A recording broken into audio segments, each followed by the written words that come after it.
The rain was falling so heavily that the city looked blurred behind my windshield. Water rushed along the streets like small rivers, and every few minutes another emergency alert appeared on my phone, warning residents to avoid flooded areas. It was close to midnight, and I had just finished another exhausting day at work. My name is Vanessa Clark, and at 37 years old, I had built a life that looked impressive to almost everyone around me. I worked as operations director for a medical transport company in Portland, managed large teams, and earned more money than I had ever imagined when I was younger. Yet success had a strange way of hiding emptiness. Every evening, I returned to the same quiet apartment, ate dinner alone, and convinced myself that staying busy was enough. For years, and I had buried myself in work because it felt safer than trusting people. Professional problems could be solved with effort and planning. Personal disappointments were rarely that simple. The storm outside matched my mood that night. Both felt heavy, restless, and difficult to escape. I was only 10 minutes from home when something unusual caught my attention. Near an abandoned train station, a small figure moved through the rain. At first, I assumed it was an adult trying to reach shelter. As I drove closer, I realized it was a child. The boy looked no older than 10. Rain had soaked his clothes completely, and water splashed around his legs as he struggled toward the station entrance. What immediately stood out was that he was not alone. An elderly woman sat slumped on a broken bench beneath the damaged roof. Yet the boy was trying to support her weight while pulling a black backpack across the flooded ground. Despite his obvious exhaustion, he seemed completely focused on helping her. I slowed my car and watched for a moment, expecting another adult to appear. Nobody did. The station looked abandoned. The nearby streets were empty. Something felt wrong.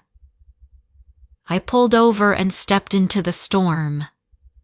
Cold rain immediately soaked my jacket as I hurried toward them. The closer I came, the more concerned I became. The woman was barely conscious, and the boy looked physically exhausted. His face was pale, his hands were trembling, and dark circles beneath his eyes suggested he had not slept properly in a long time. When he noticed me approaching, he did not appear frightened. Instead, he looked relieved. That reaction stayed with me because most children are taught to be careful around strangers. This boy seemed less worried about himself than about the woman beside him. The woman's breathing was shallow, and her soaked clothing clung tightly to her skin. Years of working around medical transport teams had taught me enough to recognize the warning signs. Prolonged exposure to cold rain could become dangerous, especially for someone her age. Many people imagine emergencies as dramatic moments filled with noise and panic. In reality, the most dangerous situations are often quiet. The signs can be easy to miss if nobody takes the time to look closely. I immediately called emergency services and explained the situation. While we waited for help, I guided them toward a section of the station that offered better protection from the wind. The boy remained close to the woman the entire time. He never complained, never asked questions, and never seemed interested in his own discomfort. Instead, he kept glancing at her as if he was afraid she might disappear. As we sat beneath the shelter, I noticed the black backpack resting against his side. He held it tightly whenever anyone came near it. The behavior seemed unusual. Children protect valuable things, but this felt different. It was not the reaction of someone guarding possessions. It was the reaction of someone protecting responsibility. Stress can force people to grow up faster than they should. Children who spend too much time carrying adult burdens often become quiet observers. When they stop expecting help because experience has taught them not to rely on it. The ambulance arrived about 20 minutes later. Paramedics quickly examined the woman while another medic checked the boy. As expected, both showed signs of prolonged exposure to the storm, although the woman's condition appeared much more serious. One of the paramedics asked whether any identification was available. The boy hesitated before handing over the black backpack. A medic opened it carefully. Within seconds, the atmosphere changed. I stepped closer and looked inside. Several waterproof folders were stacked neatly together. Each contained official documents, photographs, and identification records. At first, everything seemed normal. Then I noticed the names. The first folder belonged to Margaret Ellis. The second belonged to Helen Carter. The third belonged to Eleanor Brooks. 3 completely different identities. Yet every folder contained photographs of the same woman. The paramedic checked the documents twice, clearly confused. I felt the same confusion spreading through me. The boy stared at the files with genuine surprise.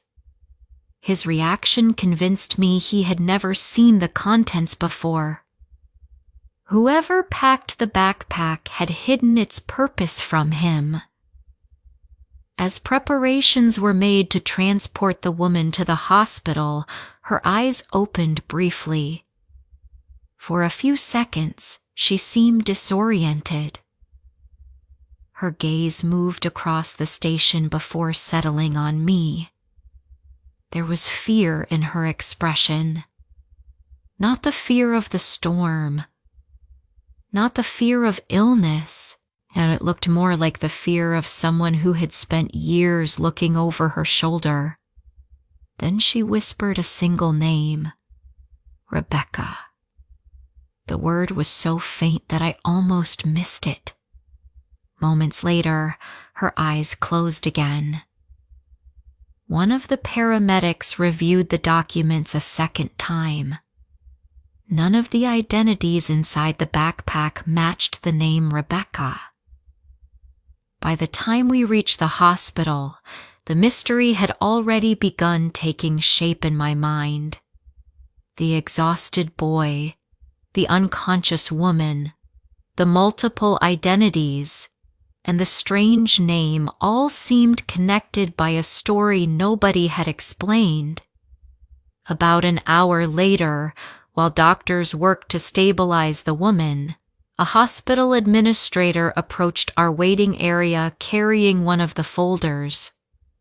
Her expression immediately told me something important had been discovered, as she placed an old photograph on the table between us. The image showed the same woman standing outside a courthouse 15 years earlier. Attached to the photograph was a police report. I read the first page carefully. Then I felt my stomach tighten.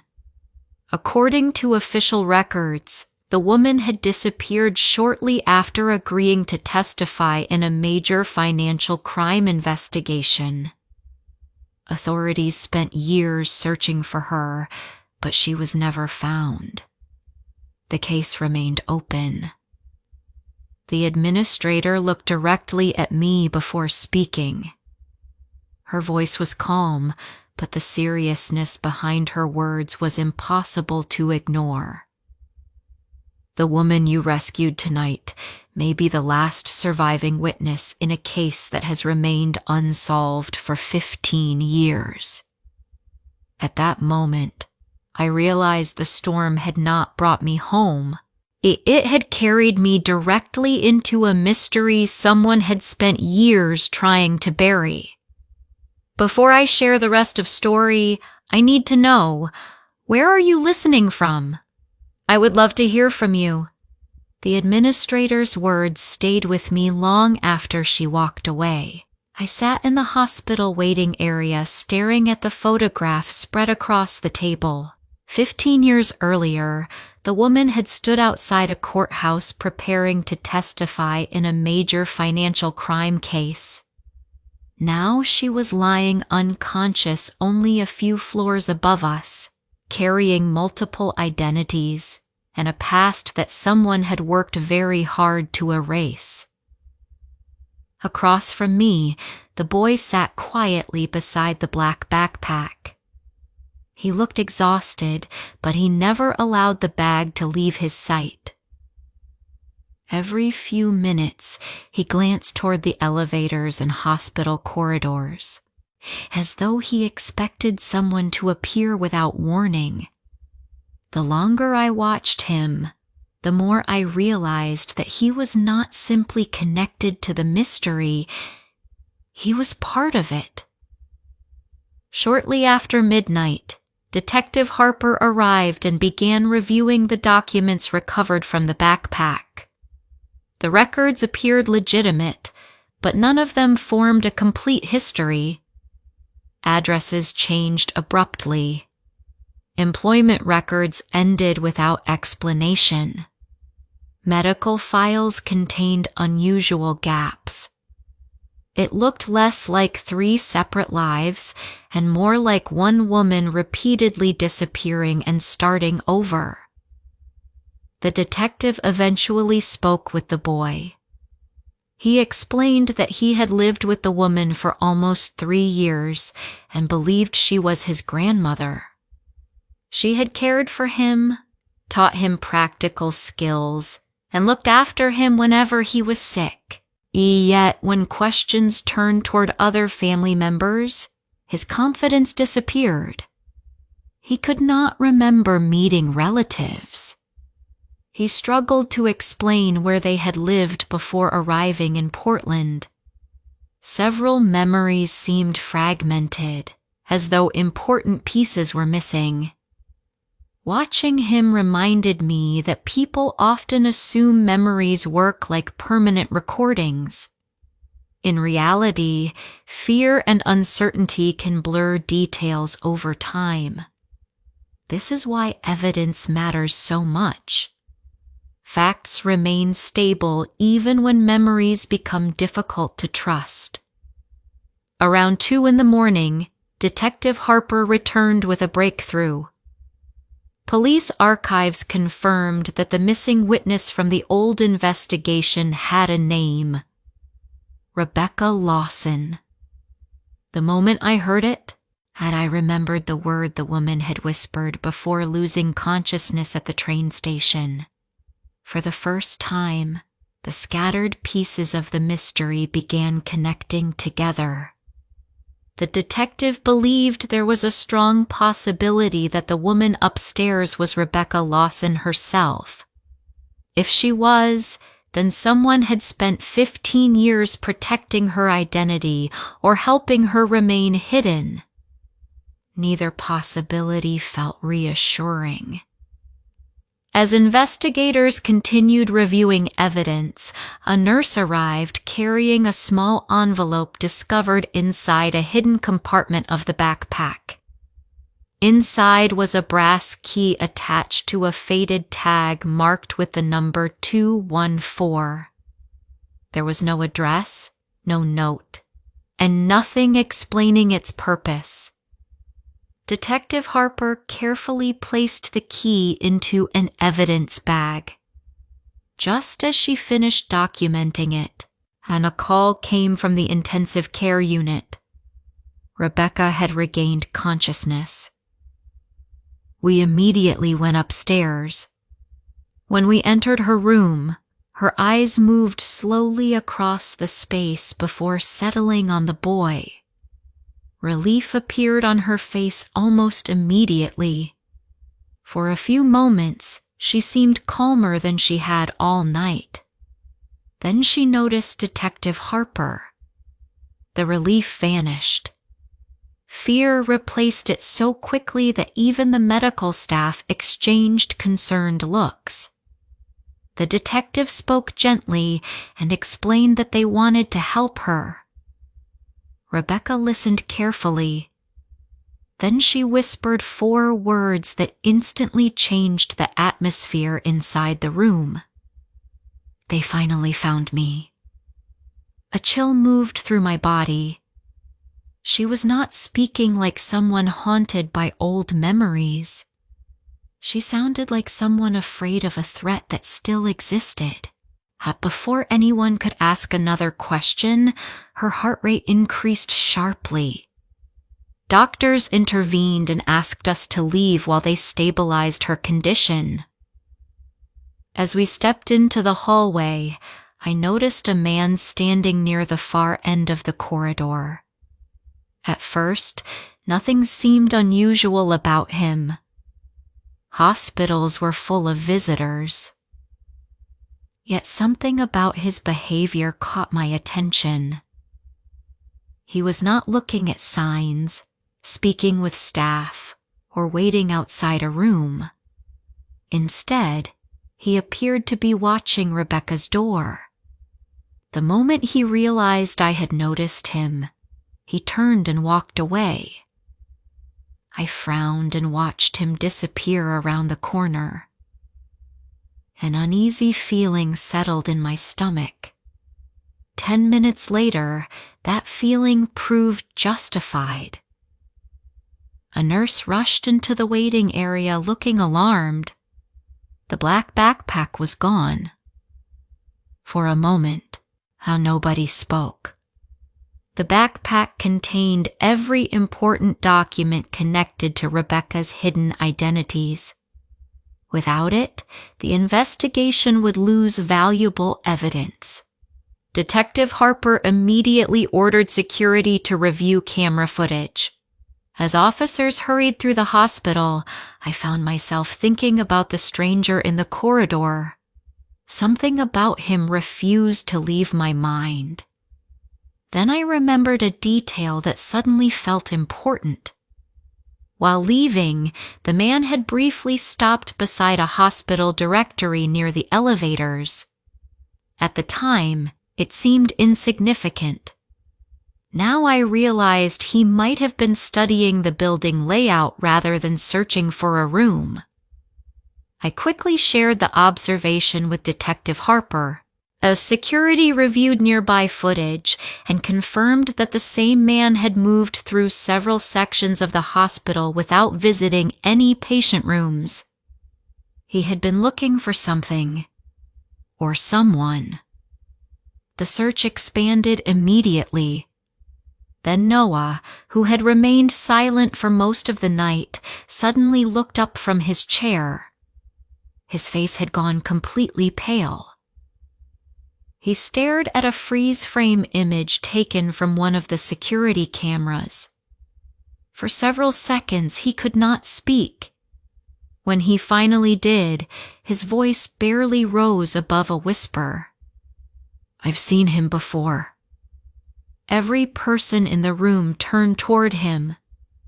Noah swallowed hard and kept staring at the screen. Then he said something that made my heart sink. "He's the reason Rebecca was always afraid." Noah's words changed the entire direction of the investigation. The room fell silent as everyone looked at the security image displayed on the monitor. The man appeared ordinary enough to disappear into almost any crowd. Yet the fear on Noah's face told a very different story.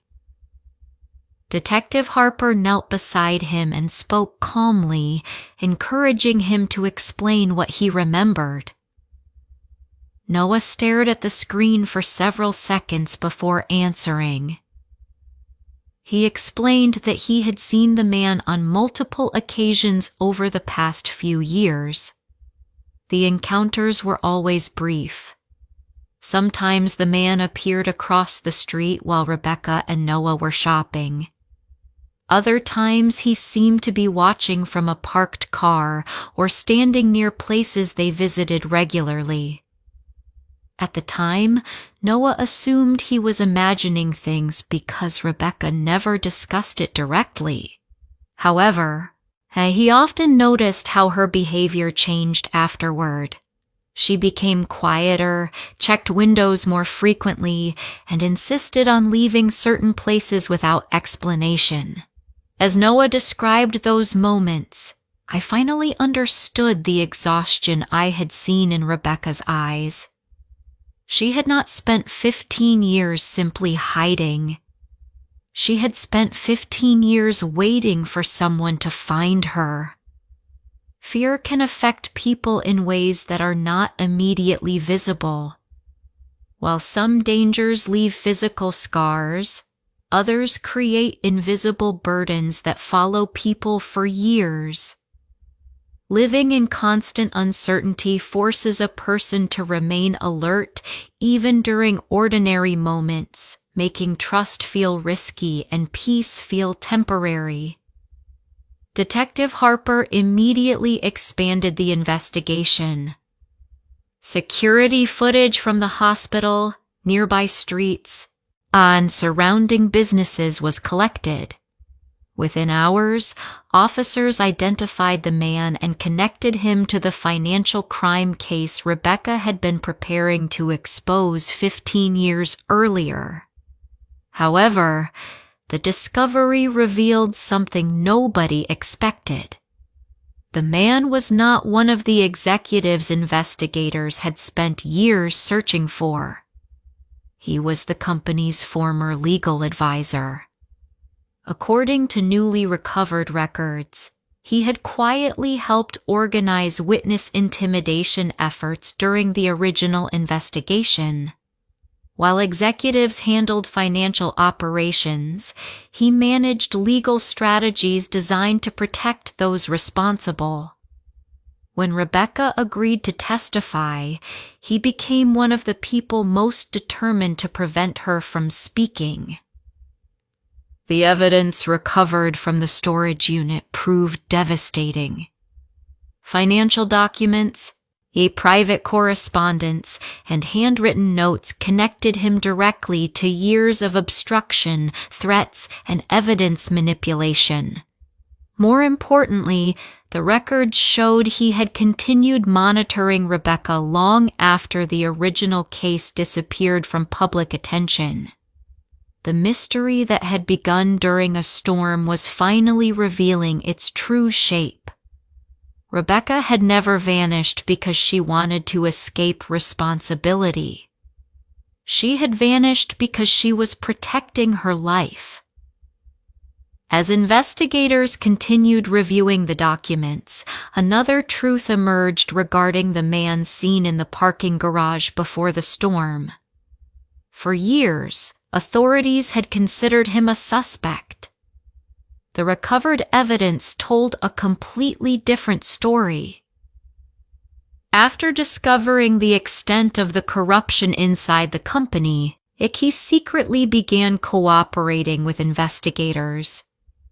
Unable to trust official channels, he helped Rebecca create new identities and move between different cities while quietly gathering evidence against the people who remained dangerous.